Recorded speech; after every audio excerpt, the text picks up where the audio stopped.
মৃত্যু, কোথায় যাচ্ছ? মানুষ, বাড়িতে যাচ্ছি। মৃত্যু, কোথায় গিয়েছিলে? মানুষ, বাজারে। মৃত্যু, তোমার হাতে এগুলো কি? এগুলো কার জন্য?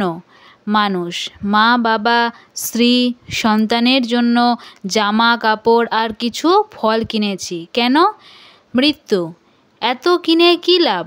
মানুষ, নতুন চাকরির প্রথম মাসের বেতন পেয়েছি, এগুলো বাসায় নিয়ে গেলে সবাই খুশি হবে। মৃত্যু, সবাইকে খুশি করতে কত কিছুই না করছো, তাই না? মানুষ, সবাই আমার জন্য তো অনেক কিছু করেছে। মৃত্যু, ভগবান যিনি তোমাকে সৃষ্টি করেছে, এত নিয়ম ভোগ করতে দিয়েছে, এই যে বাজার থেকে এত কিছু নিয়ে যাচ্ছ, এই কৃপাটাও তোমাকে দিয়েছে। তুমি যে এত ভেজাল খাবার পরও সুস্থ আছো, এই কৃপা করছে। তাকে খুশি করার জন্য কি কখনো কিছু করেছো? মানুষ, কিছু না। মৃত্যু, যাই হোক, অনেক দিন তো ছিলে এই মায়ার জগতে, এখন আমার সঙ্গী হতে হবে। মানুষ, আমি প্রস্তুত নই। মৃত্যু, কোনো সমস্যা নেই, আমার সঙ্গে যেতে কোনো রকম প্রস্তুতি নিতে হয় না, চলো তাহলে। মানুষ, একটু অপেক্ষা করো, এইসব বাজার বাড়িতে দিয়ে আসি। মৃত্যু, সমস্যা নেই, এগুলো এখানেই ফেলে দাও, এমনিতেই তোমার বাড়িতে পৌঁছে দেবে আমার শিষ্যরা।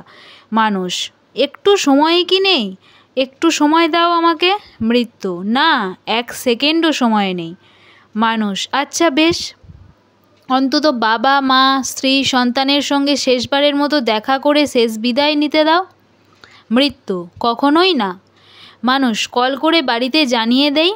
মৃত্যু, কল করতে হবে না, তোমার চলে যাবার সংবাদ এমনিতেই পৌঁছে যাবে। মৃত্যু, কি ভাবছো?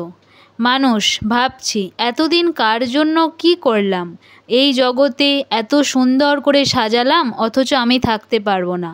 তাহলে এই ক্ষণস্থায়ী সামান্য জীবন নিয়ে কিসের এত অহংকার আর ক্ষমতা?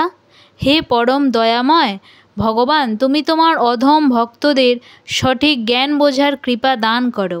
হরে কৃষ্ণ।